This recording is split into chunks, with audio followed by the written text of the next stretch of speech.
The Pixel 10 Pro Fold gets by on great looks, charming software personality, and a more durable build than any other foldable on the market. Too bad about those cameras, and it's not going to be a cheap honeymoon with this foldable tablet, but great software and new magnetic charging features save the day. The Google Pixel 10 Pro Fold is a phenomenal smartphone and one of the best foldable phones you can buy, but after reviewing the phone for a week I was left wanting more or maybe less. Big tablet foldable phones still have a hard time to justifying their mountain peak prices, and while I love Google's latest Pixel 10 family as a foldable phone, it just doesn't offer enough extra appeal to justify paying so much more for the privilege of a Google tablet inside. Before I talk about what I like or dislike about the Pixel 10 Pro Fold, I need to get the price out of the way because this is one of the most expensive phones you can buy, and it's even more expensive than most laptop computers. It gives you an outer display that is nearly the same as the display on the Pixel 10, but the new Pro Fold costs $1,799 US, which is $950 more than the Pixel 10 Pro. How could a foldable phone possibly justify costing twice as much as the flat phone from which it evolves? You can buy a Pixel 10 Pro and two iPad mini tablets for the same price as a Pixel 10 Pro Fold. If the Fold is going to be worth the high cost, it needs to be special. It needs to be better choice than buying a phone and tablet separately. That means it needs to be thin and light, impossibly so. The magic trick of producing a tablet from within your smartphone is dazzling, but it only works if the folded phone is the size of a normal smartphone. Sadly, Google hasn't made the Pixel 10 Pro Fold any thinner this year. It's even taken a step back, while Samsung has blown us away with its super thin Galaxy Z Fold 7. To be fair, the Pixel 9 Pro Fold was the thinnest phone you could buy when it launched in 2024, but this is the year for thin phones, and the new Pixel Pro Fold has been snacking between meals. A foldable phone also needs to do things that a flat phone cannot do. The Pixel 10 Pro Fold doesn't just have a bigger display inside, it also folds in the middle, so you can use the two sides of different functions. You can also use the inner and outer displays as simultaneously. I wish there were a lot more features that took advantage of a unique foldable design, but sadly Google hasn't added much excitement to the Fold over the past few years. Now when you open the camera on the big inner display and take a photo, you will see the pic you just took on the half of the screen with the camera app on the other half. Big deal? Hardly. There is nothing the Pixel 10 Pro Fold lacks, nothing missing that I loved on the Pixel 10 Pro. The flat Pixel Pro phone is one of the best you can buy, but without adding standout features that take advantage and justify the cost of the folding display, the Pixel 10 Pro Fold is much harder to recommend than its flat siblings. If you are settled on a foldable tablet, there are only two phones worth considering: the Pixel 10 Pro Fold and the Samsung Galaxy Z Fold 7. I have both of these phones, and the differences are more interesting than I imagined. The Galaxy Z Fold 7 is technically superior in many ways. It's faster and has much better cameras than the Pixel 10 Pro Fold, but Google has some distinct advantages that are firsts for a foldable of this size. Foremost is the IP68 rating, which means the phone won't be destroyed by dust and sand. I don't know how Google did it, but the new hinge is more tightly sealed than ever before, and that means you can take the Pixel 10 Pro Fold to more places than the Samsung Galaxy Z Fold 7. Google also includes its new PixelSnap magnetic charging on the Pixel 10 Pro Fold, which opens a world of accessories including charging stands, wallet cases, and magnetic tripods. That also means my Pro Fold fit neatly into my world of iPhone MagSafe charging and accessories. The Galaxy can't do that.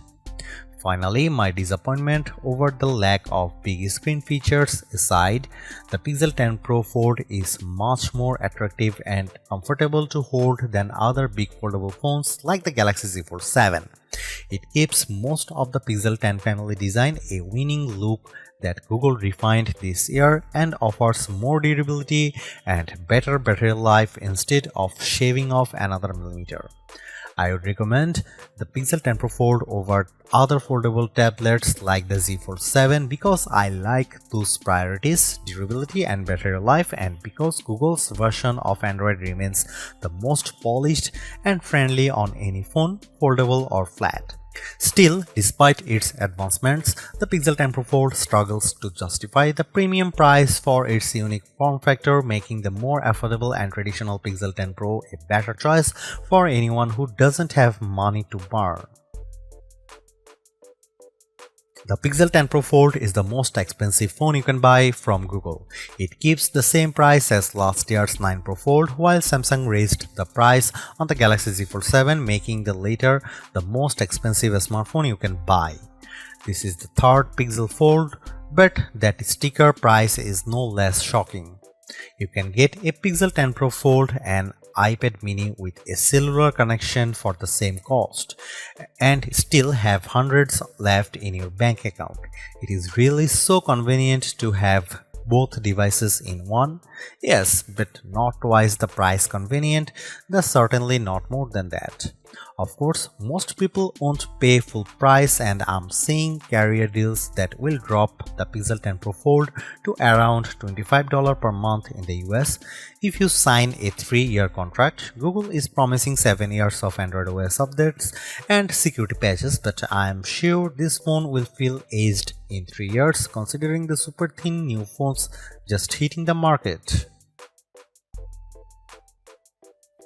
We can't expect phone makers to come up with new designs every year, so I don't fault Google for making the Pixel 10 Pro Fold a more refined, more durable version of the Pixel 9 Pro Fold. Unfortunately, in the interim, the Galaxy Z Fold 7 arrived and redefined what I expect from a foldable tablet. A foldable tablet is the thinnest phone you can buy, at least when it's unfolded, but which foldable tablet is actually the thinnest? Last year, it was the 5.2mm Pixel 9 Pro Fold. This year, the Fold gains a hair of thickness, while the Galaxy slips under the gap with a 4.2mm frame that, while closed, is nearly as thin as an iPhone 17 Pro. TikTok. Maybe next year Google will win, maybe it will be Samsung, maybe Apple will have a foldable phone that's thinner than the iPhone Air. Don't let these complaints distract you.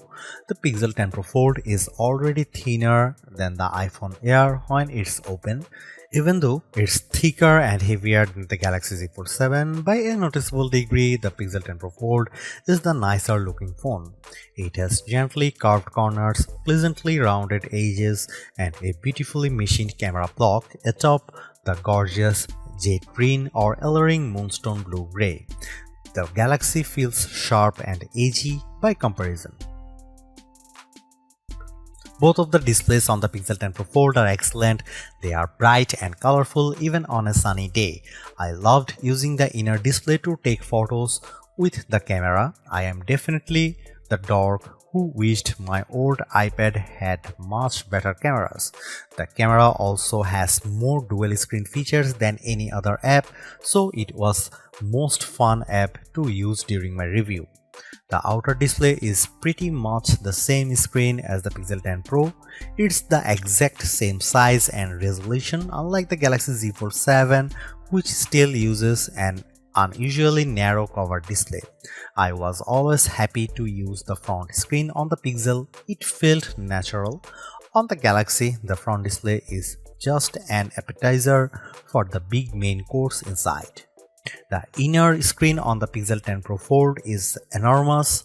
I love using it for reading, and web pages get blown up so much bigger than on a normal flat phone that it's an entirely better experience. Then I open the crossword or doom scroll my socials writ large, and this foldable tablet wins me over.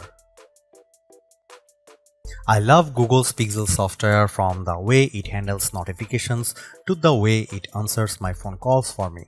The latest Android 16 version of the Pixel interface is gorgeous yet refined, with bubbly clock and other widgets that change color to match your wallpaper, then get subtly darker as the sun goes down. I'm just scratching the surface. I really like what Google is doing with Pixel. What Google is doing with the Pixel 10 Pro Fold specifically. Not so much, like there isn't much that takes advantage of the big screen inside, not even one big widget that would span the whole display. Take my calendar. I can place a widget showing an entire month, but it will only fill half the big screen. I can't stretch it further. This is convenient when I close my phone and I only have half the area to work with, but I want a full screen widget or two. I'd also like to place a widget across the crease, but widgets lie on the other side of the other, never on the gap. I want a lot more features to make the Pixel 10 Pro Fold feel truly special, more than the sum of its parts. Otherwise, I'd recommend buying a Pixel 10 Pro and an iPad mini. You'd save money and you won't feel let down by either. Maybe I should count my blessings. The Pixel 10 Pro Fold is very buggy right now. I'm hoping future software updates fix these glitches, but I had trouble during my review time. The app taskbar at the bottom of the big display would occasionally persist and block my view of important app features. Google-owned Waze would sometimes stop showing me buttons or information, but only when I used it on the Pixel 10 Pro Fold. A few times my timer would go off, but when I asked Google to stop it, it would say on top of the alarm sound that I had no timers ringing or music playing. These are the minor inconveniences that are usually resolved in an update or two, but the first Pixel Fold had similar software glitch problems. You hate to see it. In the past, I might have been more forgiving of subpar image quality from a foldable phone, but Samsung had to destroy expectations by slapping its full-grown 200 megapixel sensor on the Galaxy Z Fold 7. So now I want my $1,800 phones to have a good camera. Is that so wrong? The Pixel 10 Pro Fold camera is fine, but it isn't very good. Google is using the same sensors as last year, and that's not necessarily a bad thing. Apple famously uses the same Sony sensors for years on its iPhone models, and with experience, its camera developers continually refine the images you get from those cameras. That's not the case with the Pixel 10 Pro Fold. What I like about the Pixel 10 Pro Fold, like the Pixel 9a, is that Google seems to be carefully tuning its cameras so they produce images that all look alike. A photo taken with the Pixel 10 Pro XL will have the same color balance and lighting as a photo taken with the Pro Fold. Zoom in close and you will see the problems. Google is applying a heavy dose of AI enhancements to its photos, so much so that I wonder if every photo from the camera shouldn't come made with AI content credentials. When you zoom in on photo, especially photos taken at night, it looks smoothed out and painted over. On the phone screen, images look clearer when taken with the Pixel Fold versus other foldable phones like the Galaxy Z Fold 7. When you zoom in, however, that clarity starts to look artificial. If you don't need the absolute best photos from your smartphone camera, the Pixel 10 Pro Fold has a fascinating new pixel feature that could make you a better all-around photographer. When you have your shot lined up, instead of pressing the shutter, press the camera coach button and Google will use its AI to analyze your photo and offer advice. I don't mean simple advice either, like use portrait mode. Rather, camera coach is an AI instructor. First, it gives you 3 or 4 suggested themes for your phones. Then, it takes you step by step through the shot. It highlights the right camera mode to select and it tells you where to move for the best angle. In the end, it really did help me take better photos. if I was willing to take the time to walk through the steps. Camera Coach is one of Google's newest and most advanced AI features. Sometimes it simply would not load, complaining of bad network problems, even though I had a few bars. Other times I just got a generic error. When it did work, Camera Coach was impressively astute and it produced interesting results. So I'm willing to be patient and hope this feature improves over the next few updates.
The Google Pixel 10 Pro Fold is a versatile foldable phone with impressively vibrant displays, a durable design, and better battery life than the Samsung Galaxy Z Fold 7 for $200 less.